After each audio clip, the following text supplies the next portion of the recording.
Okay, everybody, hello and welcome to the Oxygen Addict podcast. We're brought to you every week by our sponsors, precisionfuelandhydration.com. You can personalize your fueling and hydration strategy so you perform at your best with 15% off the first order of electrolytes and carbohydrate fuel with the code OA23 at precisionfuelandhydration.com. Welcome to the show, everybody. I'm your host, Coach Rob Wilby, and I'm joined by Coach Chris Palfram. And Chris, how are you doing today? Hello, everyone. Hello, Rob. Very well, thank you. Good. So every week we bring you an episode of this podcast. Our aim is to help motivate and inspire you and hopefully to guide you to help you with your triathlon and your endurance goals and make your training just that little bit easier, make your mind that little bit more confident that you're getting where you need to be.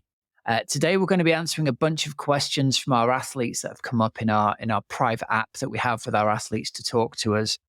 I think these questions are really good, Chris, because it's going to give the athletes who aren't coached by us a chance to I'm sure they're going to have similar questions popping up in their minds all the time. And athletes who are coached by us, it's good to hear this reinforced, I think, with people speaking rather than just having it written down, you know? Absolutely. And this is the perfect time of the year to question these things. And you want to make sure that you enter your winter block, whether it's our winter block with TOA or doing a separate one, you want to have clarity of why you're doing it and how. So hopefully by the end of this episode, you can head off to your turbo or your run or your swim knowing that you're doing the right session at the right time. Yeah. I'm a big believer, mate. A big part of the challenge of endurance training is just the worry that goes through people's minds. It's hard enough doing the training, but when people are concerned that, not that they're doing the wrong thing, but they could be doing something different. And is there another way, something else they could be doing that would be getting them there faster? I think if we can just reassure people that that's not the case, removing all of that mental chatter can really help people recover faster and get more done, I guess. Bang on. Yeah, less thinking, more doing. Yeah, absolutely.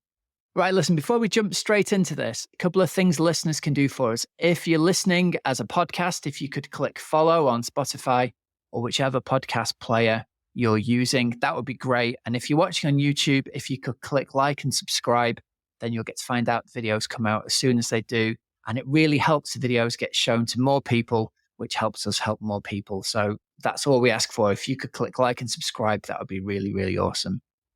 All right, then let's jump straight into it then. Our first athlete question, Chris, it's that question around intensity, isn't it?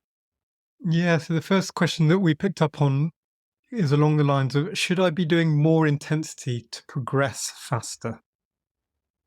I think this is a really common one, right? We've seen it many times. We've heard about it, whether it's in TOA or outside.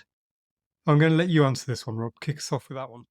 Yeah, I think the challenge of it is even when you have a plan laid out in front of you, athletes read things, athletes see things on social media, athletes see pro athletes doing workouts. Often people on Twitter have another agenda to, if someone's writing something, it might not be obvious that they're trying to sell you something, but even if all they're trying to sell you is the idea of something, you're trying to be sold something.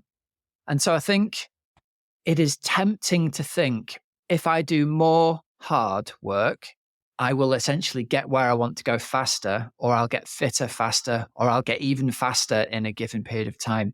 So we always bring athletes back to this common thread of, there's only so much hard work that a body can absorb in a given week. And while that's going to vary from person to person, as a general rule of thumb, if you're not already a pro athlete, there is a very good reason for that. And you're limited to the amount of hard work that your body can absorb. And it's not the hard work that's ultimately going to make the difference, especially for 70.3 and IRONMAN triathletes. It's the overall volume of work that you're going to get done consistently week on week. And the danger of doing, one really, really hard session is it can leave you completely wiped out for 3 or 4 days afterwards.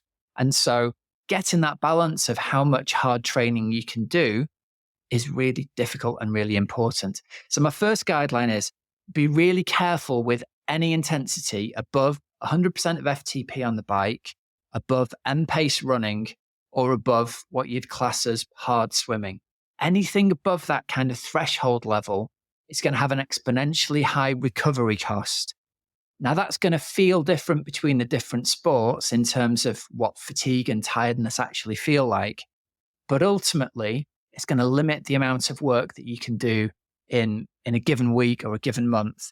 And yeah, I was wrestling with this when I went for a walk earlier on, Chris. It was the thought of how how do we define what fatigue is? How do we define what tiredness is? How do we define the effect that load has on the body? Because running hard makes you feel very sore, whereas cycling hard doesn't do that quite so much. And so the sensation of fatigue is different from sport to sport as well, isn't it? That's one of the big challenges. And I think we have to look at that bigger picture of overall fatigue on the body, not just how you feel and whether you're sore or not. I think this might be my favorite subject because normally I just listen to you and I nod away. But on this one, I've already made a ton of notes just because I can't not. Yeah. Yeah. As you were talking, the first word that I wrote down was objective, and I circled it in really big. And what I mean by that is the athlete is coming to us with one usually very clear objective, and it's what we'd call their A race. For the majority of our athletes, it happens to be Ironman distance triathlon or 70.3. There are other objectives within that. It could be marathons, half marathons, or a mix of all the disciplines. But as a general rule, we're looking at Ironman and 70.3. And so if an athlete comes to us with one objective of either I want to complete it in this time, or I want to get to the start line fit and healthy, or I want to PB, all those different kinds of objectives, from that point onwards, it's the coach's responsibility to get you from the initial idea to the start line in a very safe and progressive way. That doesn't always mean that we're going to entertain you to the max. We could be doing loads of crazy intervals that are really fun, kind of slightly anxiety inducing, but in a positive way, where you wake up and you're like, oh my God, I've got to do 15 times 1K at absolute max effort. And it looks good on paper, it's exciting, but as a coach, I think we're selling you short. We're entertaining you and we're not getting you to the start line in your best physical and mental shape. Well, let's be clear, right? We're not entertaining people because that's not what we're going to do. But you're right that that's the sensation in an athlete's mind of I see X pro athlete doing 1K reps on the track. Maybe I should be doing that as well. Yeah, it's not about making the athlete entertained and keeping them engaged with that stuff at all, is it? I don't want to simplify things too much, but as I think about this, there's a bit of an analogy in my mind, which is I kind of see endurance sports like long distance triathlon. You can kind of compare it to a sport like tennis, and not in terms of the physical demands, but if we just think about tennis, you go to a tennis coach and you say, oh, I want to reach my full potential. I want to get as close to Wimbledon as I can. Doesn't really matter what your level is. The coach naturally is going to give you thousands, if not tens of thousands of balls to hit over the net. You can do forehands, you can do backhands, volleys, drop shots, repeat. At some point, that tennis player may say, hey coach, this is a little bit one-dimensional. All I'm doing is hitting balls. But the coach is thinking, yeah, I'm trying to get you to Wimbledon. I want you to hit hundreds of thousands of tennis balls, and with control, with precision, with good repetition, with good technique. I feel that that's what we're trying to do in endurance sport as well. We want you to be really strong, swim, bike and run, not only for the first portion of each discipline, but towards the latter stages of each discipline, and especially when you're looking at the long distance stuff. So naturally, there's going to be an element of monotony in endurance sport because we're looking at repetition at low intensity to make sure that we're stressing the right elements of your aerobic system to make sure you can do that day after day, week after week, month after month. The moment a coach starts entertaining the athlete and doing lots of creative different sessions, that's okay to a degree, but I feel that, and I think you're on the same page here, Rob, that we're selling you short. We're trying to get you to your objective. We truly believe that we have the plan and the systems in place to get you there as long as you stick within the fairly narrow boundaries that we give you. As soon as you deviate from that, we're suddenly deviating from the original objective. Therefore, it's a compromise on performance. So yeah, it's a really tricky one because endurance sport's hard and it's the repetition that's really hard. And for a month, for 6 weeks, it's quite exciting because it's fairly new to us. And then, the reality of the daily grind is part of the beauty of this endurance sport if you can embrace that. One of the notes I made, Chris, says, develop the mental strength that you'll need on race day by doing what you need to do in training, not what you want to do. Mm. And what I mean by that is a lot of people have experienced on race day having a plan of how to go about having their best race and then getting overtaken by somebody on the bike and just throwing caution to the wind and deciding to chase after them. That's human nature, to race somebody in the now. And to get the best out of yourself on race day, you have to learn to overcome that.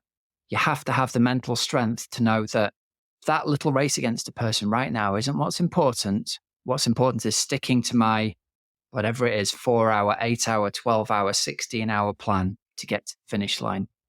And so I think the ability to apply yourself to a training plan and say, right, this is something that is going to take real resilience. That's what I'm trying to do here. If your brain is saying to you, I'm a bit bored of this, I want to try and do something different, that's okay. Acknowledge that your brain said that and then tell it no and carry on with doing exactly what you need to do in order to get this thing that you've committed to do. Yeah. I think we're on the same page there, aren't we? I'm just going to pick up, you said something really interesting, which was our ability as athletes to absorb or not absorb the training load that we're putting through it, especially when we're talking about intensity. And I think this is a really important one because I feel that athletes listening will be thinking, yeah, I can absorb more than my neighbor to my left or my right.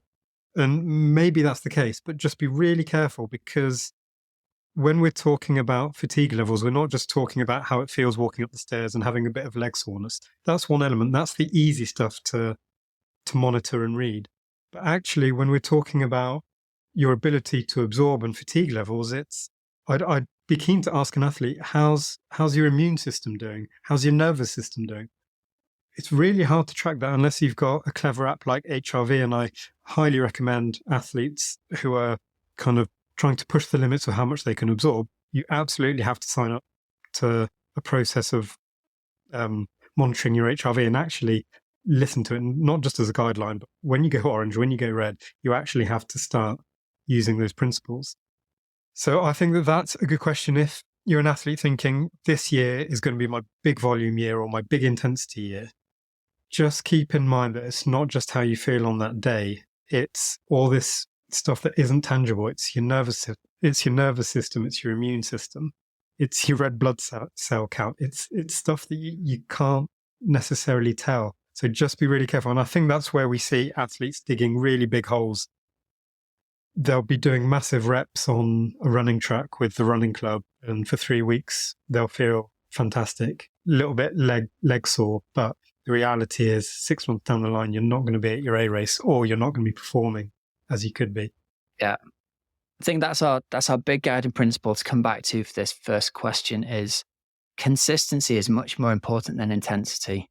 People are drawn to intensity because it feels like it's the exciting thing to do, but it's the consistent day in, day out things that you can do. It's almost like the work rate isn't important. It's the amount of work you can consistently get done that's going to bring you the satisfaction. And if anyone takes anything away from this, it's the idea that we should be trying to avoid anything that gives us a greater chance of missing sessions coming up. We want to be training every day. And if we can train every day, whatever we can do to support that is going to help us. Right, on to question 2, I think. So the second question is along the lines of, I've got my test week coming up. So that's a CSS test, a FTP test, and a run test. What if my numbers aren't as good as earlier tests in previous years? So test week anxiety, let's speak to that. So this isn't just for athletes who've trained for multiple years.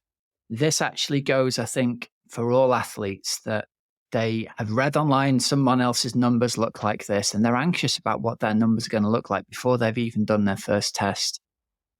And so to talk to that anxiety to help people calm down, I think the first thing to acknowledge here is, why are we testing? Well, we're not testing because we're going to go out and have our FTP number tattooed on our forearm, right? It shouldn't be a badge of honor. It shouldn't be something to brag about.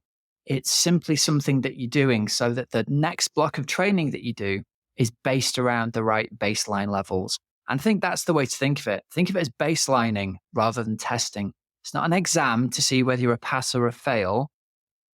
It's simply to make sure that your next training sessions coming up are done at the right intensity.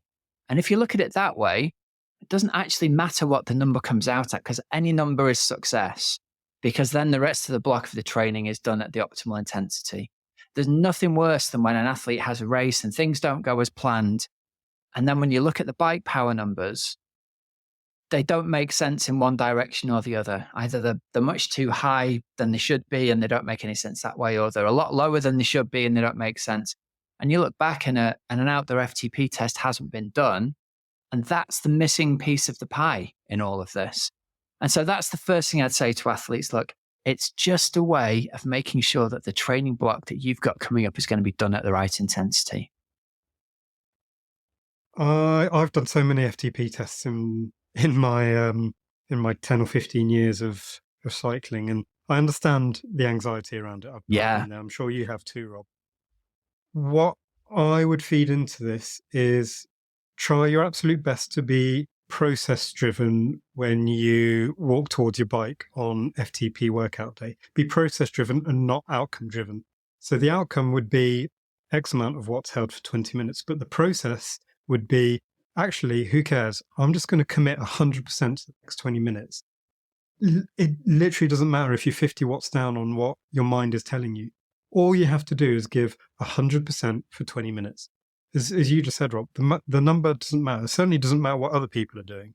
But as long as you can commit, and I feel that all our athletes as part of TOA have the ability to work as hard as they can for 20 minutes. That's all we're asking. And then off the back of that, the outcome would be, okay, we recalibrate up or down slightly what your current zones are to make sure that your whole winter block of training is at the correct intensity. That's all it is. I think the word test is slightly misleading because test suggests fail or pass or excel, but actually everyone can excel an FTP test as long as you've given 100%. If you're down by 15, 20 watts, look at that as an opportunity to rebuild what you've potentially lost. You've got plenty of time. We're only approaching November.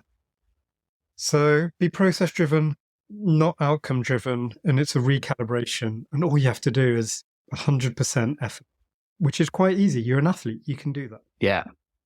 And again, for the athletes who have done a season already and have had some time off, we've got to be realistic here. You've got to expect the number will be smaller than the last time you've tested. I think it's worth looking at it that way. And I think somewhere in the region of 10% down on your lifetime best numbers at the start of your winter FTP block, that's kind of ballpark. So if you were at 300 watts, you're probably at 270. That's kind of going to be the plus or minus outcome of your test. We're just validating that from that point. And you can rebuild, and hopefully if things go well, rebuild to an even higher level in the future. But it is not a failure if you were there and you're now here. What you found out is a way to make your next block of training as accurate as it can be. My last little point on FTP is I feel that we're all a little bit too ambitious in the first 5 to 7 minutes, and we all try and shoot for our optimal number. And that's just really dangerous in terms of putting out your best number for the whole period of 20 minutes. So try and build into it best you can. The first 5 to 7 minutes hardly count. They're just there for free. The hard work starts after that. So if anything, start under, knowing that you can really push and ramp it up right till the end. In that last minute, you're absolutely thrashing yourself and still putting out good numbers, as opposed to what we see, which is the first 5 to 7 minutes looking good, then a huge drop off, and either you get off the bike early or you're really disappointed. So be realistic, pace yourself, build into it, give your body a chance to work at that high intensity for the whole duration. Yeah. So it's worth underlining 2 things as well here. The first one is the perfect test is going to have the power level exactly level all the way along, but it's not going to feel like that. So it's going to feel much easier at the start and much harder at the end, and the overall power output is level. The best way to look at this is, second point, we're also talking about our swim tests and our run tests here as well. We rarely see this in a swim test. If you get someone to swim a flat out 400 meters, even if you set this up correctly with an athlete, you almost never see somebody swim the 4 individual 100s at an equal pace. It's almost always much, much faster in the first 100 and an absolutely horrific third 100.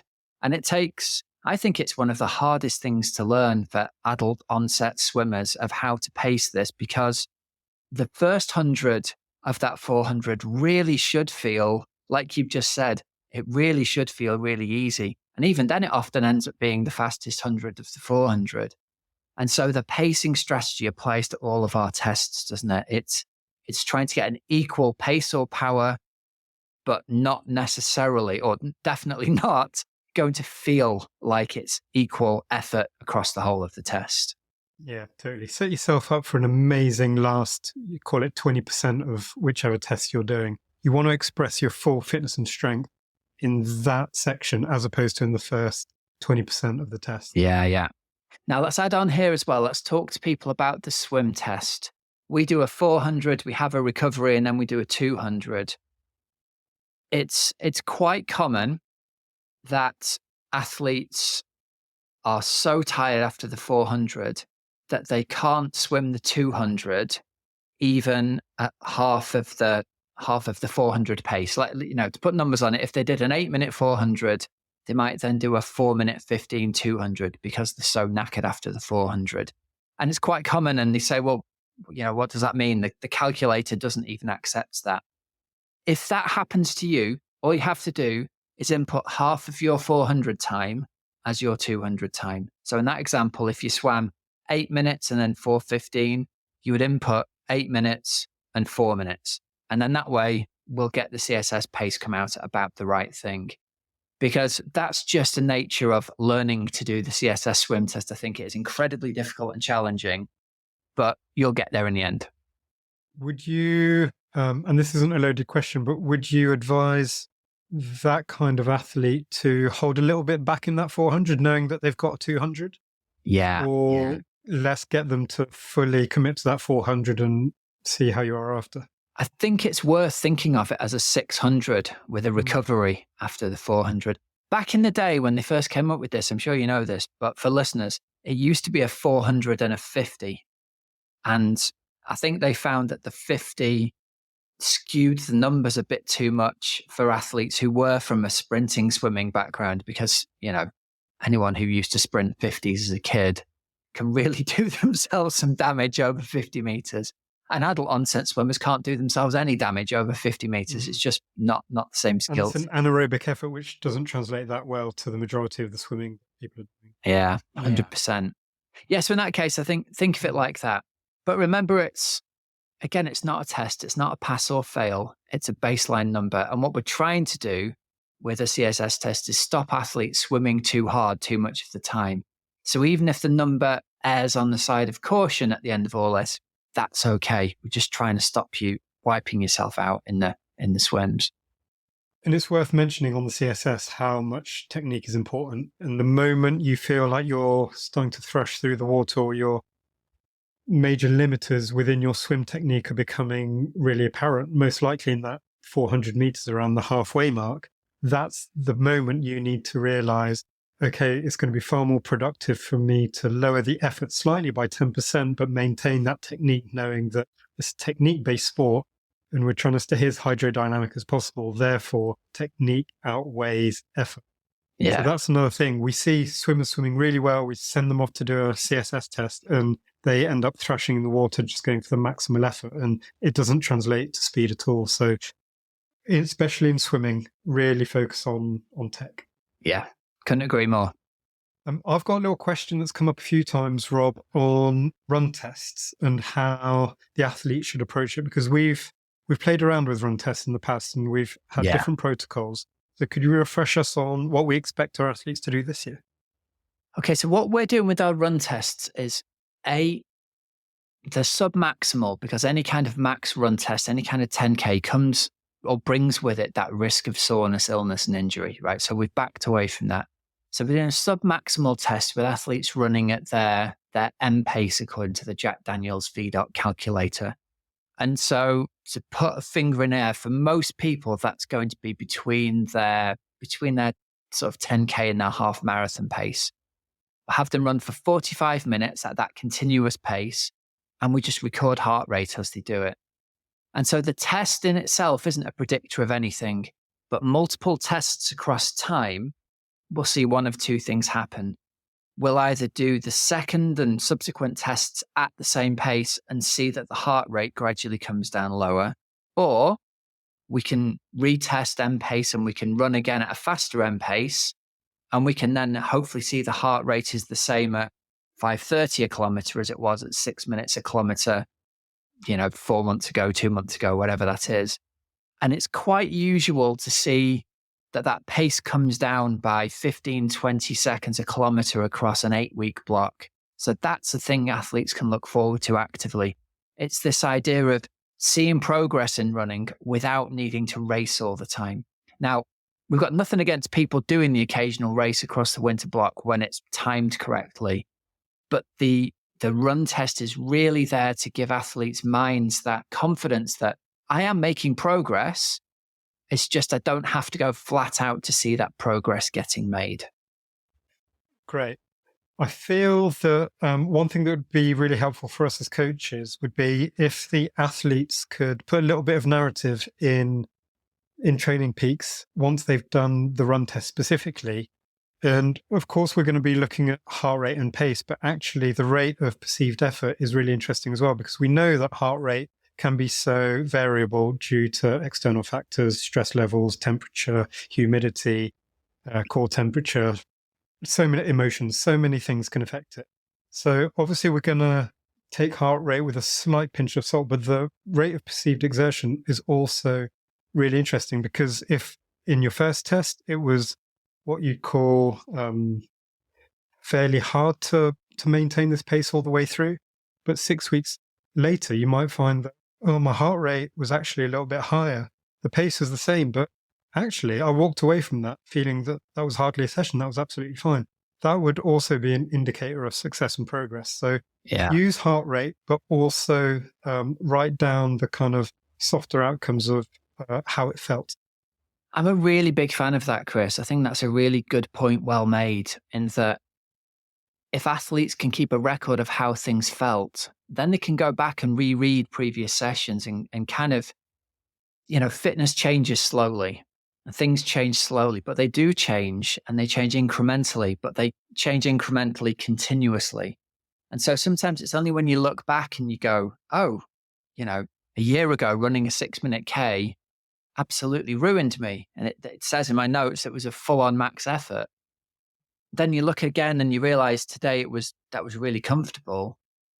Sometimes there's a disconnect in our head that doesn't allow us to realize that change has happened, but the change has definitely happened. So yeah, keep those notes for sure. That's a great one.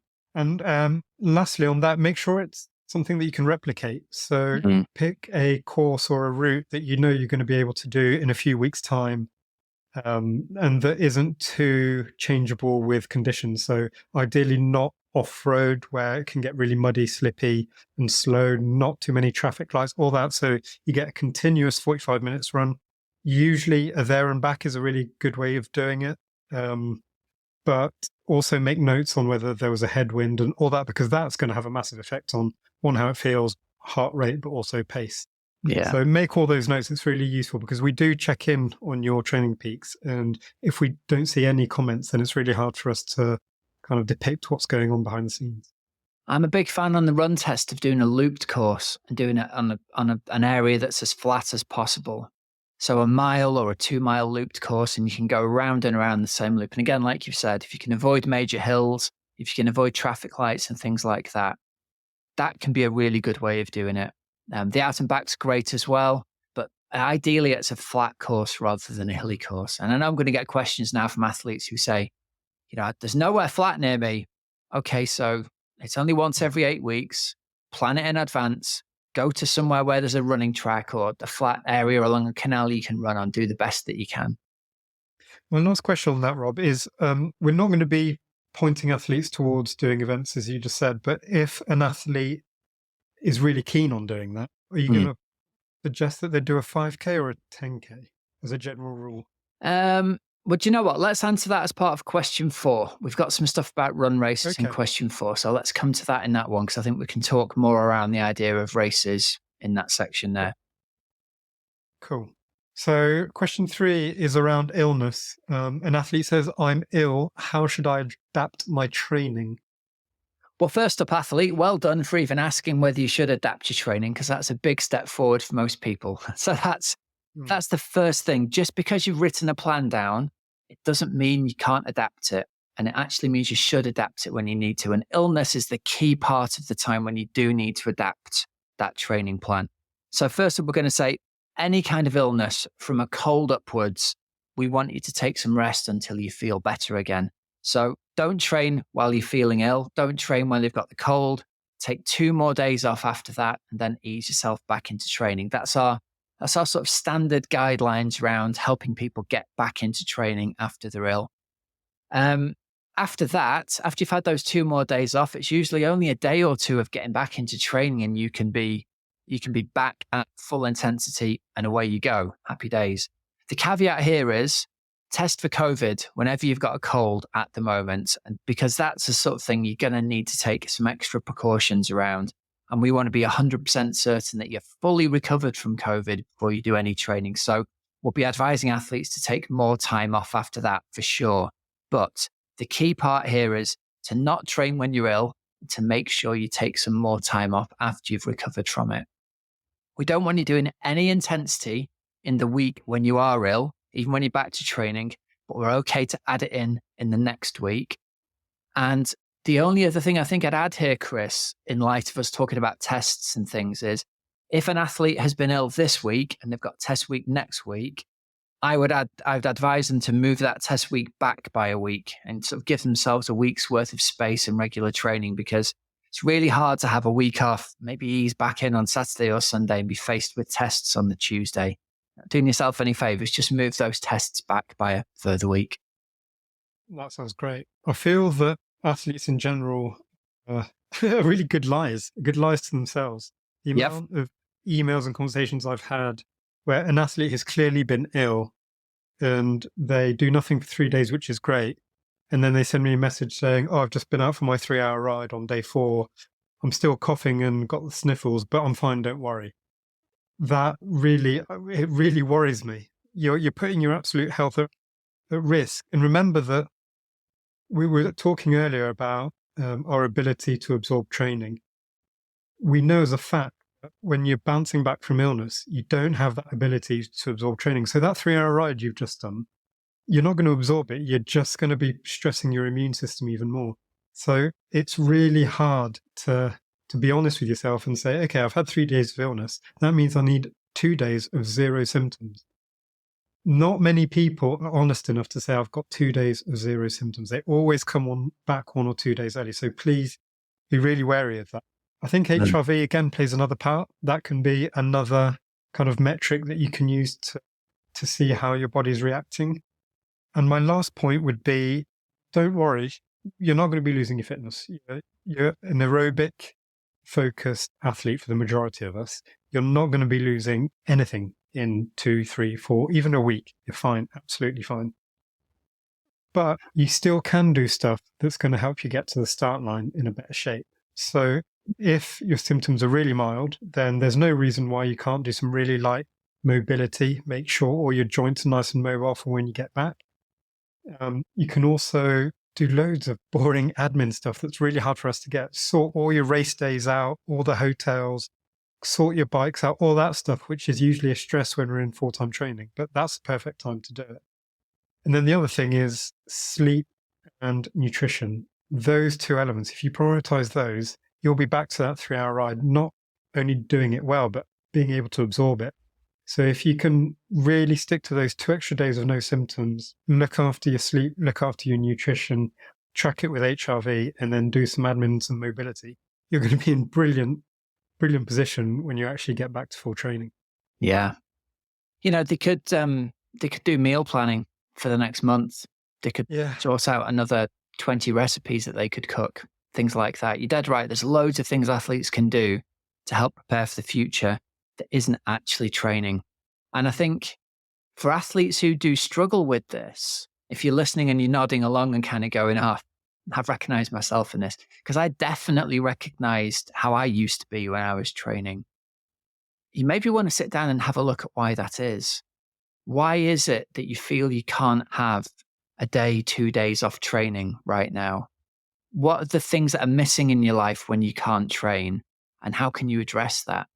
Because there's something going on there. And it's getting in your way of the ultimate success that you want. If you can't rest at a time when you need to, you're not going to recover from the training you're doing and you're not going to absorb it. So something is getting in the way of what you actually ultimately want. So, That's a really yeah, interesting point. I hadn't thought of that. Mm. yeah. Good on Rob. Right. On to question 4 then. How often should I do a running race as part of my training?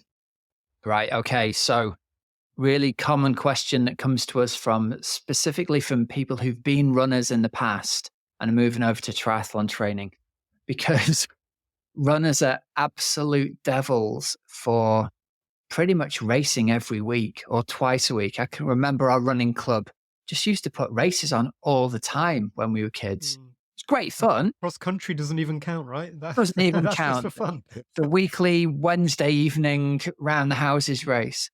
And it's great. It's really great fun as long as you can balance that with the demands of the other training that you've got going on. So, through the context of what we've already talked about today, for triathletes who are training for triathlon and they want to do some running races still, I'm going to give you a bit of guidelines here.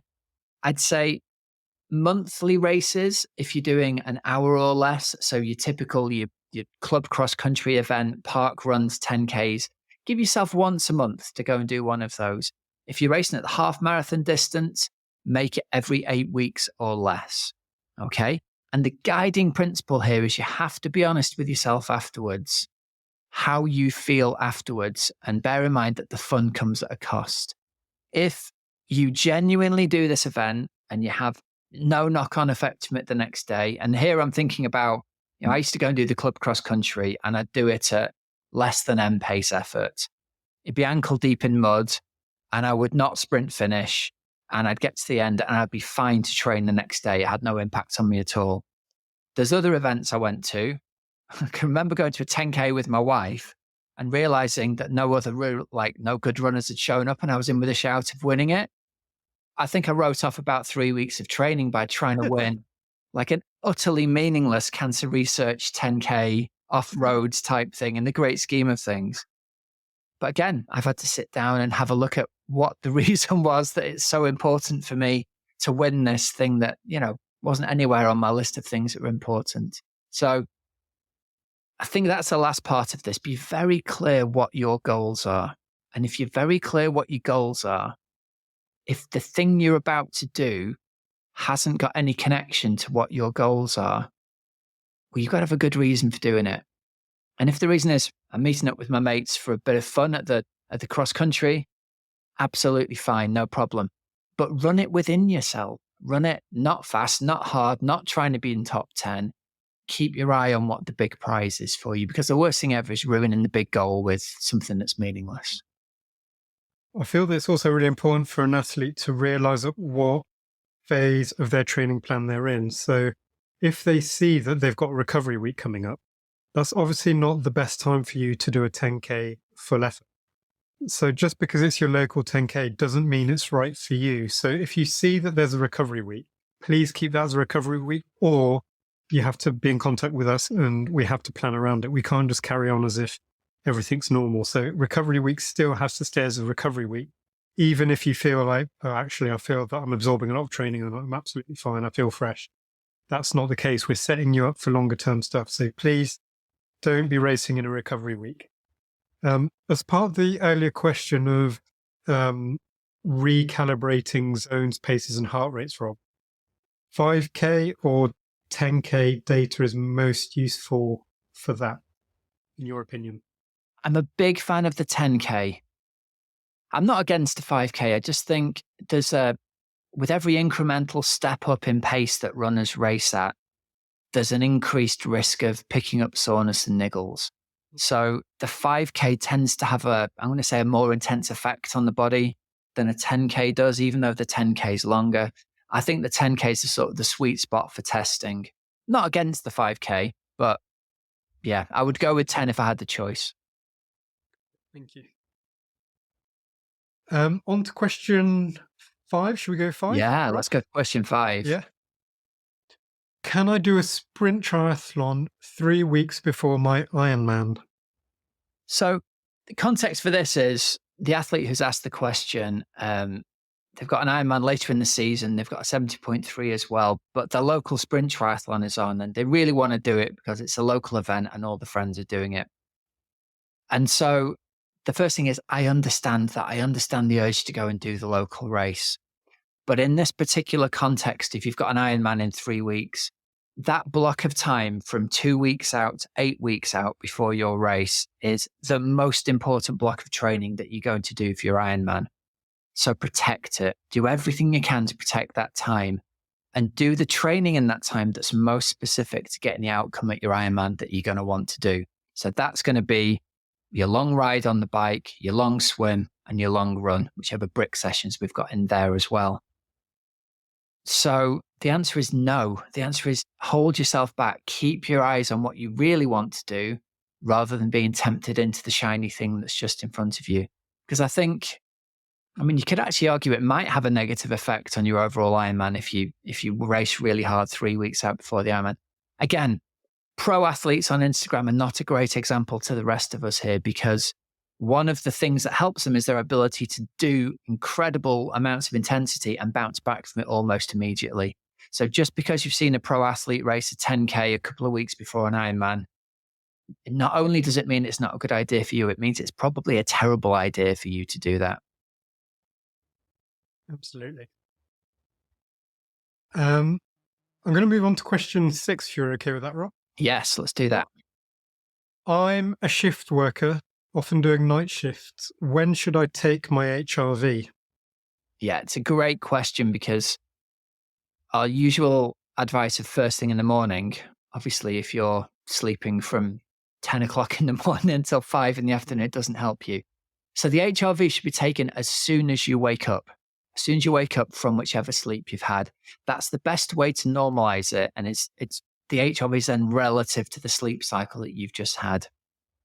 I think that the unfortunate truth of this is a person in this position is going to see more amber and red HRVs than an athlete with a normal sleep cycle. And that's good. That is a good measure of something that's telling you, look, unfortunately, the shift work is something that we all know it's terrible for your body's ability, to just survive, let alone to do any kind of training. And HRV is going to reflect that. So don't lay extra stress on your body by making it train hard when it's trying to recover from mixed up sleep at the same time. I think that's something to be really, really aware of. We know from everyone's anecdotal experience, the HRV often doesn't line up with how you feel. So even if you feel great, it might be that your body isn't ready to train hard. So you just have to be compassionate around that and not do the hard sessions when you're messed up by the lack of sleep. I think as a general rule, with shift patterns and night shifts, as a general rule, always aim for an easy short session, your first session back off the back of those night shifts. Kind of take that as read. We don't really want you going into FTP workouts straight off the back of those kinds of shifts. So if you can manipulate your plan a little bit with foresight, knowing that, okay, I've got 2 terrible nights sleep there, therefore my first session needs to be a 20-minute easy jog, and then hopefully set myself up for a strong block of intensity off the back of that. Yeah, I feel that a lot of those kind of athletes are always trying to cram in sessions because their weeks are pretty stressful, so they end up doing intensity, 2 nights of night shifts, and then intensity, and then a long ride, and it's really hard to manage that. So yeah, I think you're absolutely right in using HRV, and be kind to yourself and know that if you back off a little bit, you're going to be better in a week's time for it. And exactly what you just said. I think if you look at your shift pattern for the week and you realize there's a lot of weird nighty type shifts going on, if you can't do any intensity sessions that week, that's okay. If you still get to go out and ride your bike for an hour at a steady intensity, there's only going to be a very small difference between that and the gain you might have made with a hard session. But if you do that hard session and your body's not ready to absorb it, you're actually setting yourself back. So just be kind to yourself and only do the training that you can absorb. On to question 7, which I believe is the last one we're going to do on this episode. Yeah. I've entered my first Ironman and it's at the end of September. I'm really keen to get started with training, but I'm really cautious about getting burnt out too early. How should I approach it? Yeah. So this is off the back of a call I've just had with one of our athletes who was a former member a few years ago.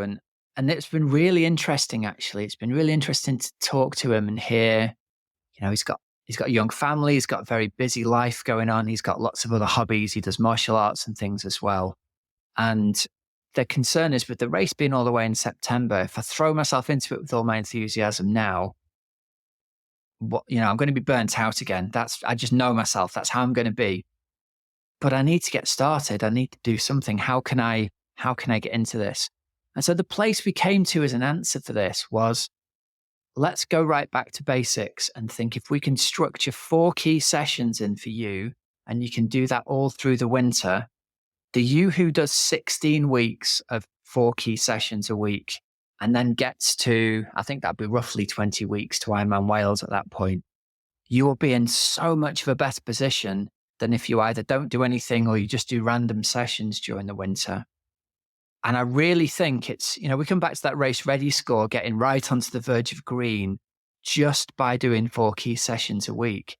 That represents, although it's only less than half the sessions, it represents 80% of the impact of the sessions, I think. And so just by doing a couple of rides, a swim and a run every week during the winter, put yourself in a great place to kick off in the sort of the 20 weeks before race day period. I think that's a great little reminder for all our athletes who we see getting back on the train of using race ready as a main metric, which is absolutely brilliant. We need you to do that. But I feel that there are only very few athletes, because of their circumstances, that can actually shoot for as close to 100% from now until their A race. And that's absolutely brilliant, and we encourage them to do that.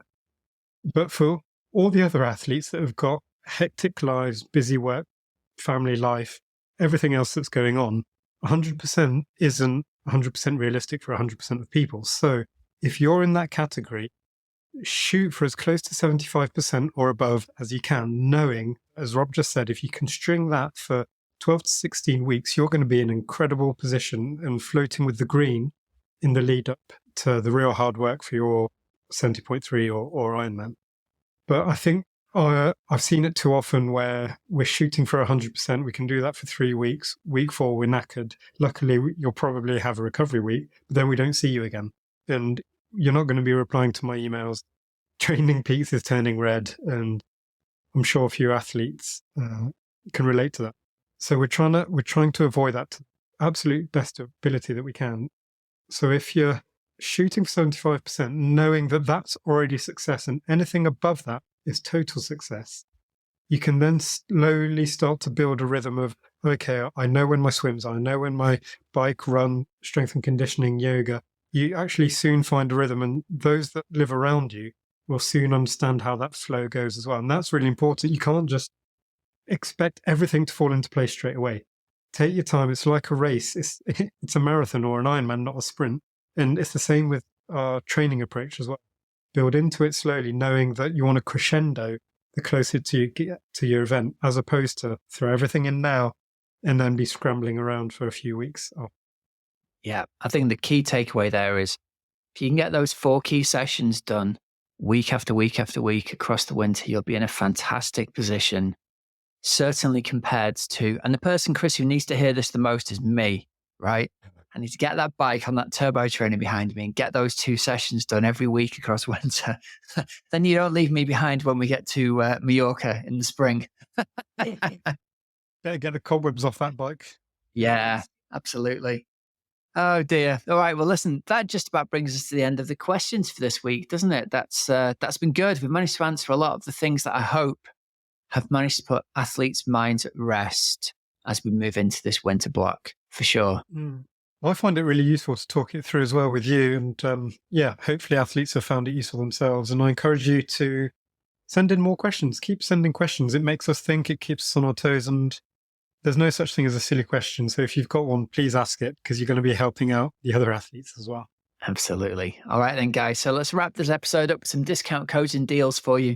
At precisionfuelandhydration.com, you can use the code OA23 for 15% off your first electrolyte order. Remember, we absolutely love Precision Fuel and Hydration here. You can use the free fuel and hydration planning tool on their website to receive a personalized strategy for your next race. It'll help you understand your own carbohydrate, electrolyte, and fluid needs so you can refine your strategy during training and then absolutely nail it come race day. And also, if you're looking for help with your triathlon training for next season, then please give us a bell. You can have a read more about us on our website at teamoxygenaddict.com. I think we've got the most comprehensive endurance sports coaching program for busy age groupers. There's a link in the show notes. You can book a call with us and have a chat, whether you'd be a good fit for joining the team, and we can see how we could best help you out with your endurance goals for next season. So remember, there's links in the show notes so you don't have to remember them. Till next week, have a great, safe training and racing week. I'm Coach Rob Wilby, and he's Coach Chris Palfreman. You've been listening to the Oxygen Addict podcast.